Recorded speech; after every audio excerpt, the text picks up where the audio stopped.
Good afternoon, everybody. Welcome to the Digital Learning Day online conference brought to you by Ohio Ed Techs. Here in a moment, we'll start up with 2 steps to stepping up student learning with Erica Clay. Before we start, I have a few notes here. First of all, I'm Bill Mooney with WSU Classroom. I'll be facilitating today, so I'll be watching the chat on YouTube. So if you have any questions for Erica or for me, feel free to type them in the YouTube chat.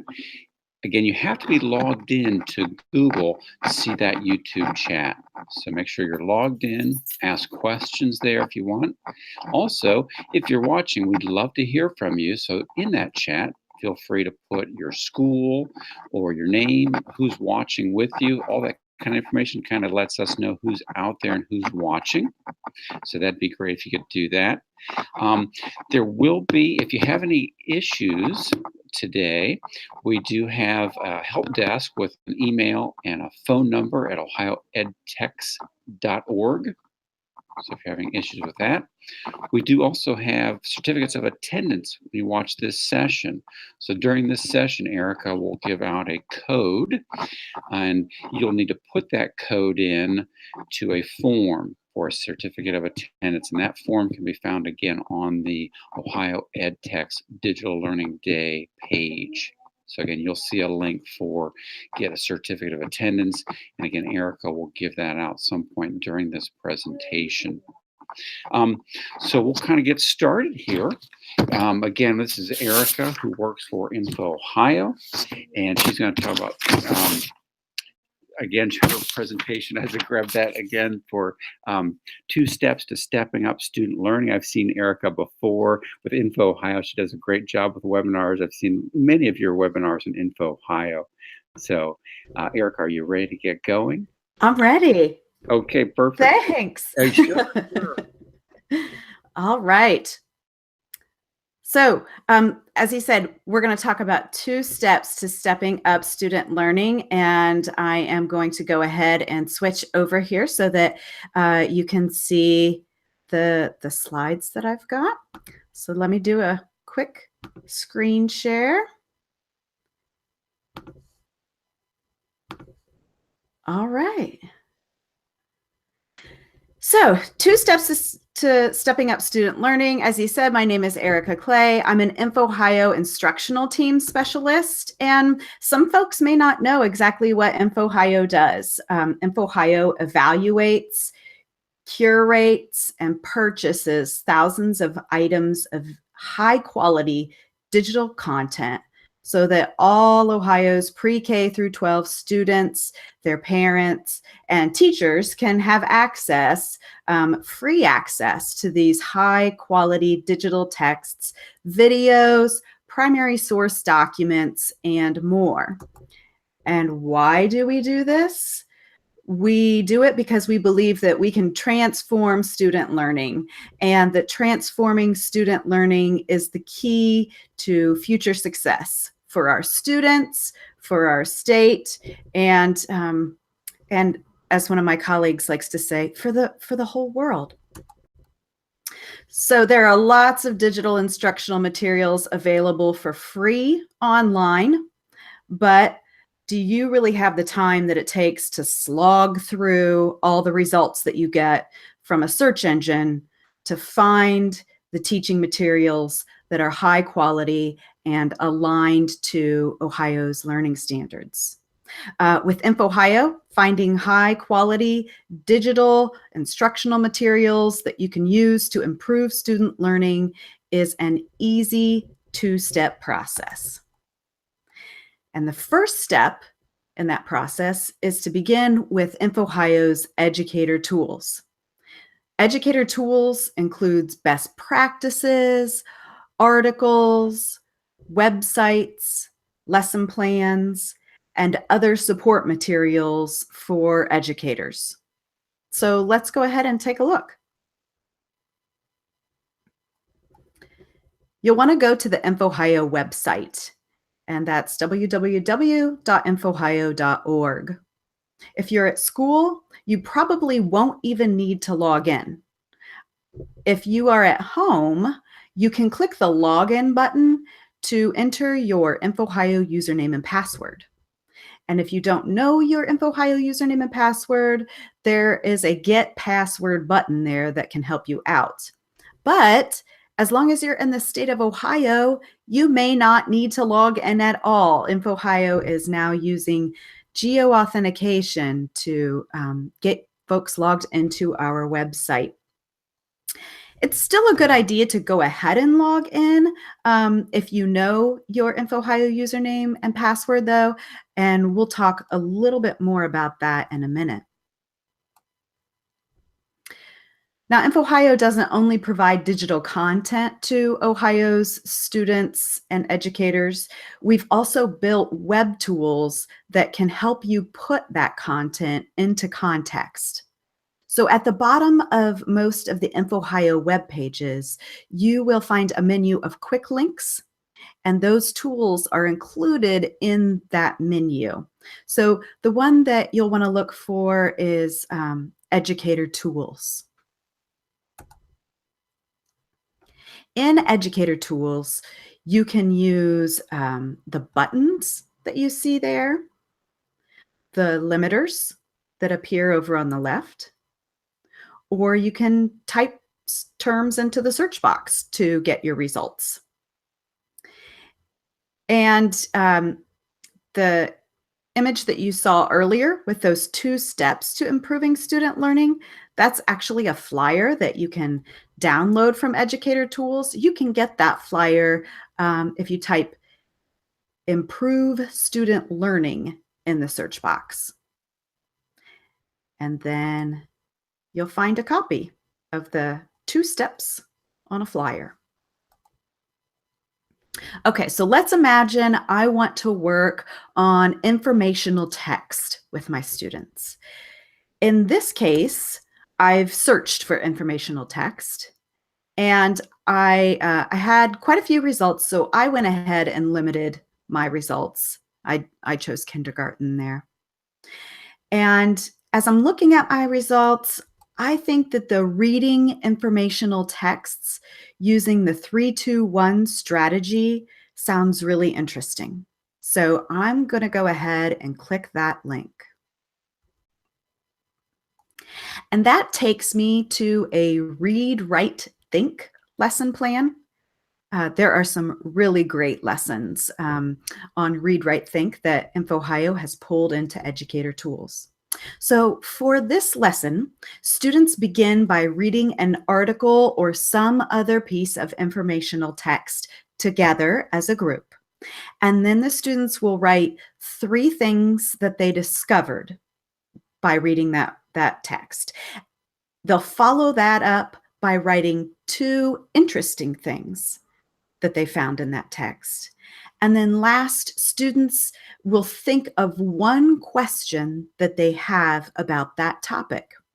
And that's the 3-2-1 strategy there. So then after doing one of those together, students will each read their own piece of informational text, and they'll use that 3-2-1 strategy individually.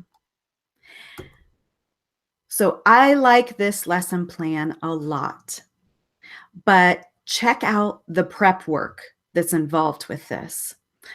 They suggest that you ask students to bring in children's magazines from home, or check your local library, or search local newspapers, or do an open web search. And to me, that sounds like it would take a lot of time. But don't give up on this lesson. Let's take that second step in our 2 steps to stepping up student learning. The second step is to use InfoHyo's iSearch. Now, iSearch has a wealth of digital content, including texts, videos, images, primary source documents, and more that you can upload to your learning management system for student use. You can save, you can print. So let's see how we can use iSearch to finish prepping for the lesson that we found in Educator Tools. Before we go to iSearch, I am going to pause right here for a couple seconds.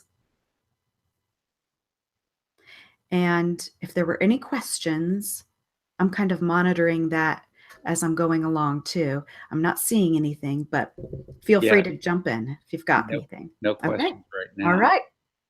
So you can get to iSearch by returning to the InfoHyo homepage.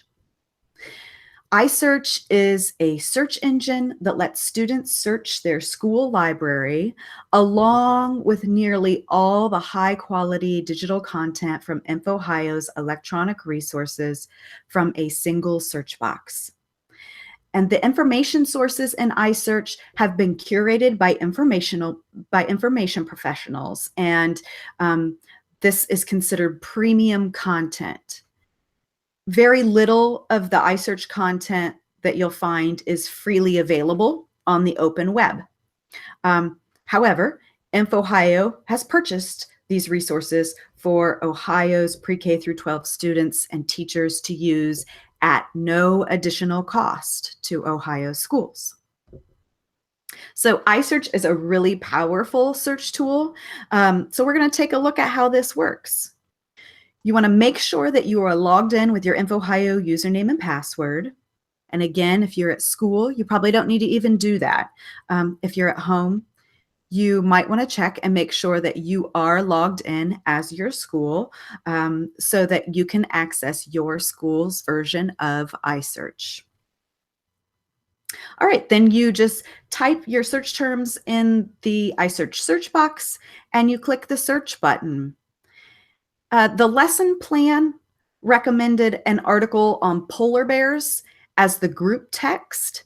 So that's what I went ahead and typed into the search box. The first set of results that I get is on what's called the My Library tab.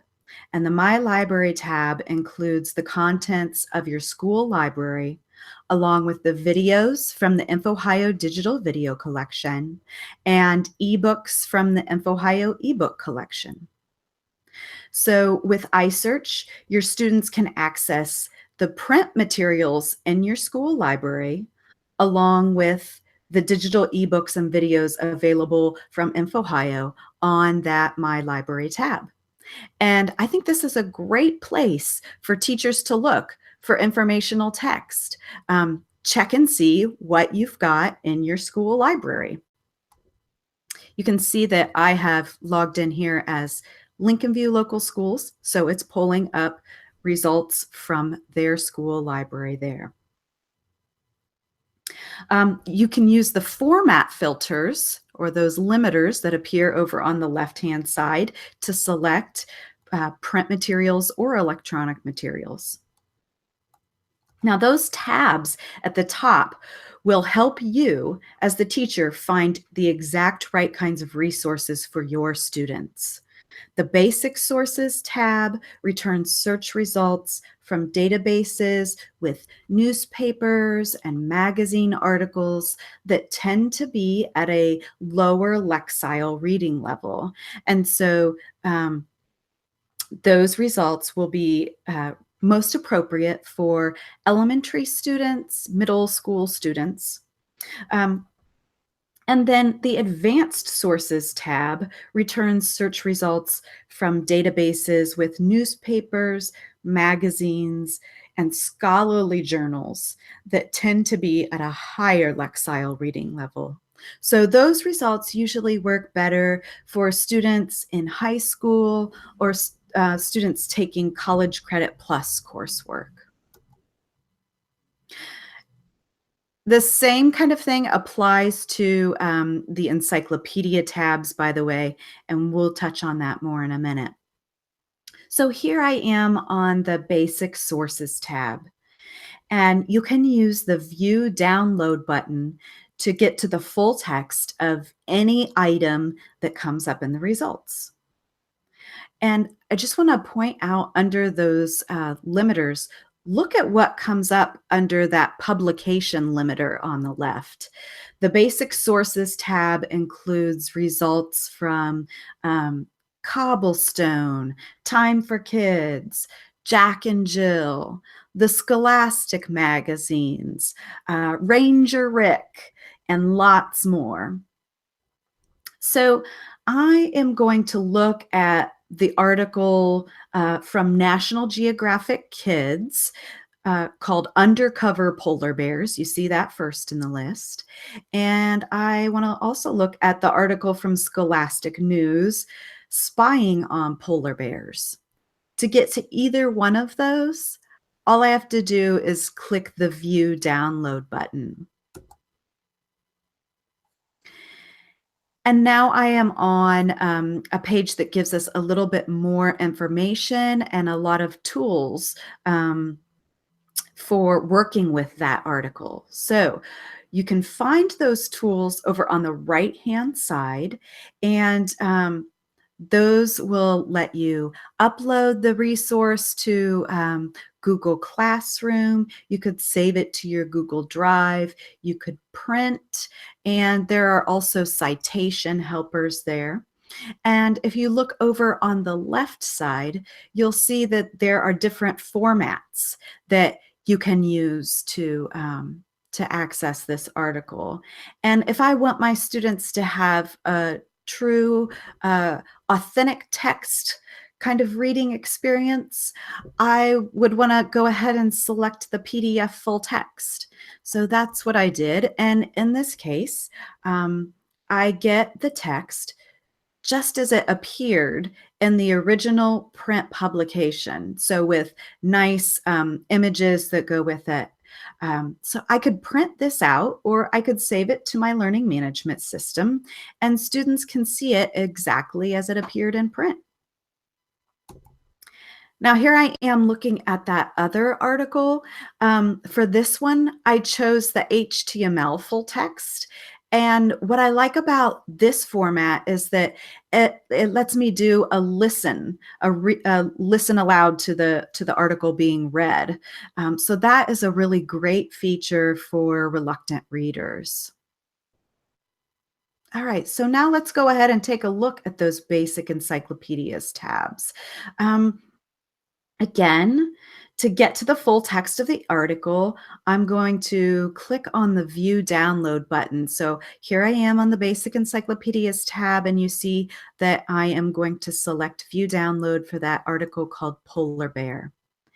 And here I can see that this article is in World Book Kids, another resource InfoHyo subscribes to for all of our pre-K through 12 students. So I'm going to click that link there, and it opens up right in World Book Kids to that very article. And World Book Kids has the most wonderful images with their articles. You also want to click that tools gear that you see there, because you'll get options for saving to your Google Drive or uploading to Google Classroom.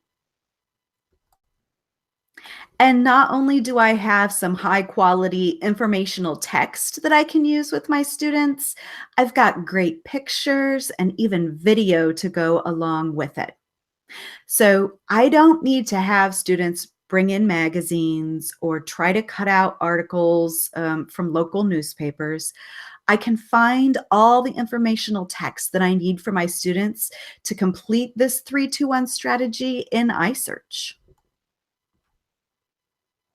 So the path to improving student learning doesn't have to be some daunting expedition. You can take the shortcut with InfoHyo and find what you need using just those 2 steps.